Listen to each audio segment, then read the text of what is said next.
मेरे भाई को तब मारने लगे, मैं उस टाइम पे भाग गया था। भाई ने बोला तू भाग जा, नहीं तो दोनों मारे जाएंगे। उस टाइम पे मेरे को वहाँ से भगा दिया। मैं आधे घंटे के बाद उधर आया तो मेरे भाई को वहाँ पे मार के डाला हुआ था। अब हम गरीब मानस गोबर गिर गिर काप के बच्चा न पाल रहे हैं। तुम्हारी क्या जुआरी जी, मारे लाला न मारेंगे, हमारा कोई जुआरी नहीं है। आपको यहाँ पर इकट्ठा होना पड़ा। सबसे पहले तो पत्रकार बंधु आपका बहुत बहुत धन्यवाद, जो हमेशा से पीड़ितों की आवाज़ को बुलंद करने का काम आप करते हैं। मामला ये बीड़ बबरान गांव का है। ये हमारा भाई है शिव कुमार, इसका भाई है सुनील, जो होटल चलाता है, वैष्णो ढाबा के नाम से होटल चलाता है यहाँ पे इस रोड चंडीगढ़ रोड पे। उसके बाद में दो लोग आते हैं, परसों दो लोग आते हैं और कहते कि हमने खाना खाना है। खाना तो इन्होंने परोस दिया। उसके बाद कहते कि हमें शराब और पीनी है। जब इसके भाई ने कहा कि यहाँ पे होटल पे हमारा शुद्ध वैष्णो ढाबा है, आप खाना खा सकते हो लेकिन शराब यहाँ पे नहीं पी सकते, अगर शराब पीनी तो अपने घर पे जाओ। उन बदमाशों ने क्या किया, जाके 15-20 लोग आए, 15-20 लोग आदो माता जी, ये उनकी माँ है। 15-20 लोग आए और आते ही आ देखी ना ता देखी, ताबड़तोड़ हमला का सालो ढेडो, तुम्हारी औकात है, होटल चलाओगे और हमारे सामने होटल चलाओगे और हमारे सामने बदमाशी करोगे, तुम्हारी इतनी औकात है। और उस भाई की 4 से 5 जगह तक चोटें मारी। ये हाथ तोड़ दिया, ये हाथ तोड़ दिया, दोनों टांगे तोड़ दी, नीचे से पाँव तोड़ दिया और ये भी, इसको भी चोट मारी। ये भाई मौके पे था। एक बार भाई आप अपनी दो बात रखो। मेरे भाई को तब मारने लगे, मैं उस टाइम पे भाग गया था। भाई ने बोला तू भाग जा, नहीं तो दोनों मारे जाएंगे। उस टाइम पे मेरे को वहाँ से भगा दिया। मैं आधे घंटे के बाद उधर आया तो मेरे भाई को वहाँ पे मार के डाला हुआ था। तो उसके अपने होश आवाज में भी नहीं था वो। उन्हें उस टाइम मैंने सुना था, वो जाति सूचक गालियाँ दे रहे थे मेरे भाई को, मैं सुन रहा था। और उस टाइम पे 2 लड़के थे वो, उसके बाद में वहाँ से चले गए दोनों। और वहाँ से जाने के बाद में करीबन 2.5 से 3 घंटे के बाद वो 4 बजे वहाँ पे आए हैं ढाबे पे। कम से कम 15 से 20 जने थे वो।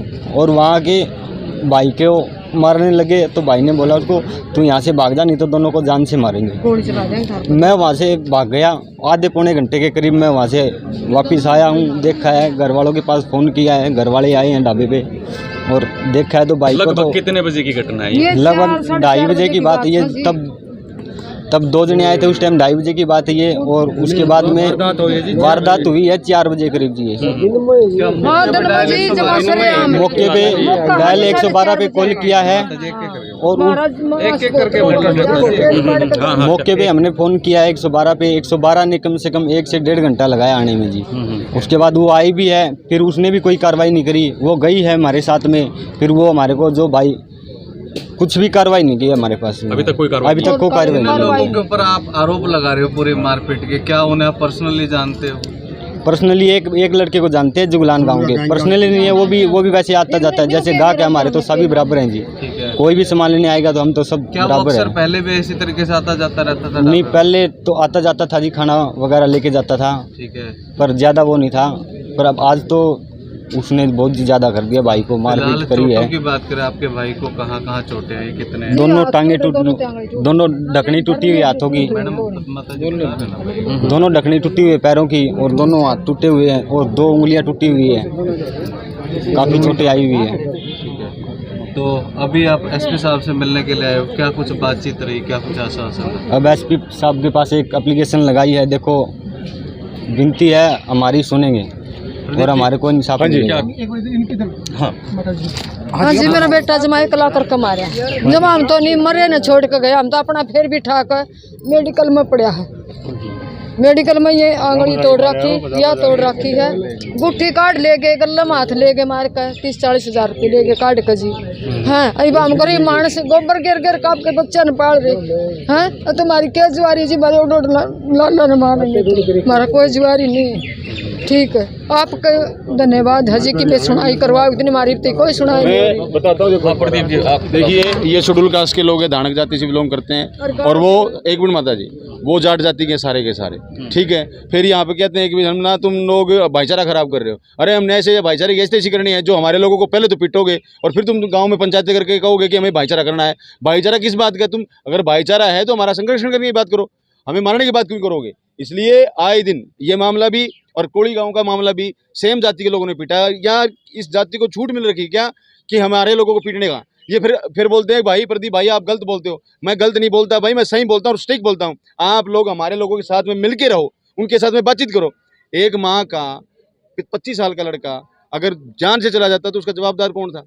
इस बेचारी ने, माताजी ने उसको गोबर गेड़ के पाड़ा इतना बड़ा किया है, और आज 1 मिनट में उसको मार देना का काम इनके लोगों के द्वारा किया जाएगा, तो फिर हम पीछे कैसे हट सकते हैं? ये दर्द है, कल को मुझे भी कोई मार जाएगा, कल को उसको भी मार जाएगा। आप पत्रकार बंधु हैं, आप लोगों की आवाज उठाते हैं, आप कल को आपको ही कोई मार जाएगा। ये बदमाशी थोड़ी चलेगी इस देश के अंदर। अगर बाबा साहब का संविधान इस देश के अंदर चलता है, और मैं एसपी साहब को सीधे तौर पे कहना चाहता हूं कि आपके क्षेत्र में ये आए दिन घटना शेड्यूल कास्ट के लोगों में बढ़ती जा रही है। क्या आप लोगों ने उनको संरक्षण दे रखा? क्या आप लोगों उनको बचाने का काम करते हो क्या? अगर ये प्रशासन के लोग 1 मिनट के अंदर उनको ठोकने का काम करें ना, तो किसी की औकात नहीं है कि हमारे हाथ लगा दे। ये गलती क्या है कि प्रशासन शासन के लोग, जो एसएचओ डीएसपी बैठे हैं, वो लोग हमसे अच्छी बात करेंगे, इस भाई के कंधे पे हाथ रखेंगे, ये सोचेगा यार एसपी साहब ने मेरे कंधे पे हाथ रखा है, डीएसपी साहब ने मेरे कंधे पे हाथ रखा है, एसएचओ ने मेरे कंधे पे, मेरा दोस्त होगा, और दोस्त बना के जो अपराधी है उनको निकालने का काम किया जाएगा। ये इस प्रक्रिया पूरे देश के अंदर चलती है और यहाँ पे भी चल रही है। इसलिए मैं आप लोगों के चैनल के माध्यम से शासन प्रशासन हिसार को कहना चाहता हूँ कि प्रायोरिटी बेस पे उनको गिरफ्तार करके तमाम तरह की धाराएं लगा के उनको ठोकने का काम किया जाए, और उनको रिमांड लेके ठोकने का काम किया जाए। ये मजाक थोड़ी ना कि आए दिन किसी को मार देगा। आप पत्रकार बंधु हैं, आप गरीबों की आवाज बनते हैं, कल को ये कह देगा भाई तू उसकी आवाज उठाने के लिए चला गया, तुम्हें कोई मार देगा, फिर संरक्षण किसका है? सरकार क्या कर रही है? प्रशासन क्या कर रहा है? ये जो सरकार के लोग बैठे हैं या शासन प्रशासन बैठा है, ये तनख्वाह इनकी हमारे लोगों के जब घरों से टैक्स जाता है, जब इनको मिलती है, ये मालिक बन के ना बैठे, ये हमारे नौकर हैं, जनता के नौकर है। असली जनता जो असली है, शासक वो जनता है। आप लोगों को मैं एक बात और कहता हूँ कि राजा के साथ में कभी भी शोषण नहीं होता, उसका कभी शोषण नहीं होता। शोषण किसका होता है? गरीब का। आज तक जनता का शोषण, जो गरीब लोग हैं, सीएम का शोषण नहीं होगा, शोषण होगा चपरासी का। सीएम उनका बड़ी जाति का शोषण नहीं होगा, शोषण किसका होगा? हमारी जैसी जाति के लोगों का। आज धाड़क जाति के लोगों के साथ में आज हरियाणा के अंदर 4 से 5 घटनाएं घटी हुई है मौके के ऊपर।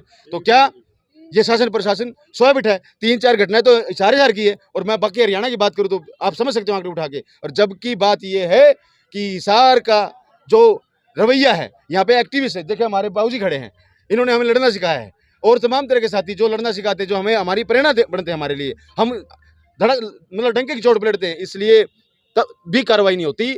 तो बाकी राज्यों का क्या होगा? फतेहाबाद का क्या होगा? भिवानी का क्या होगा? जहाँ पे तो पूरा ठक्करबाज है, वहाँ पे क्या होगा? लोग मारते हैं, घर पे चले जाते हैं, खुशी का कुछ नहीं होता। जनता आराम से अपने घर पे बैठ जाती है। बेचारा गरीब आदमी चक्कर काट काट के सोचता है कि अब मेरी कोई कार्रवाई नहीं है, मेरी सुनने वाला कोई नहीं, वो अपने घर पे बैठ जाता है, और ये बदमाश लोग फिर उसी ढंग से बदमाशी करना शुरू कर देते हैं। इसलिए अब बाबूजी कुछ अपनी बातें रखेंगे। बाबूजी लास्ट में क्या कहना चाहोगे, किस प्रकार की आप कार्रवाई चाहते हैं? मैं जोगीराम खुंडिया, प्रधान संत कबीर शिक्षा समिति हिसार। मैं इस घटना की बहुत ही कड़े शब्दों में निंदा करता हूं, और एसपी से और प्रशासन से ये मांग करता हूं कि इनको सुरक्षा दी जाए, और ऐसी घटना कभी ना हो, किसी दूसरे के साथ ना हो, उसकी गारंटी दी जाए। और वो गारंटी तब होगी जब दोषी लोगों के ऊपर सख्त कार्रवाई होगी, उनके खिलाफ पूरी तरह से कानून शिकंजा कसेगा, तब जाकर के ये लोग डटेंगे।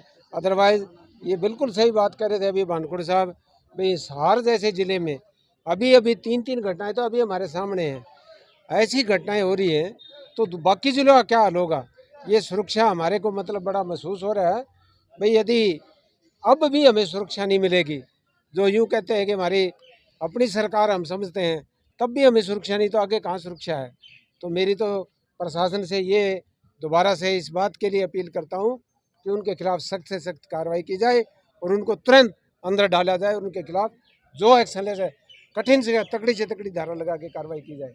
धन्यवाद। और इनको एक आपके चैनल के माध्यम से इतना सा और मेरे को कहना है कि इनको जब तक अरेस्टिंग नहीं हो जाती तब तक इनको सुरक्षा प्रदान की जाए, क्योंकि वो बदमाश लोग हैं, वो कुछ भी कर सकते हैं, इनको मार सकते हैं, और नुकसान, इसके भाई को नुकसान पहुंचा सकते हैं। तो आपके चैनल के माध्यम से और लिखित रूप में भी हम एसपी साहब को दरखास्त देंगे कि इसके परिवार को सुरक्षा प्रदान कीजिए, ताकि इनकी सुरक्षा हो सके।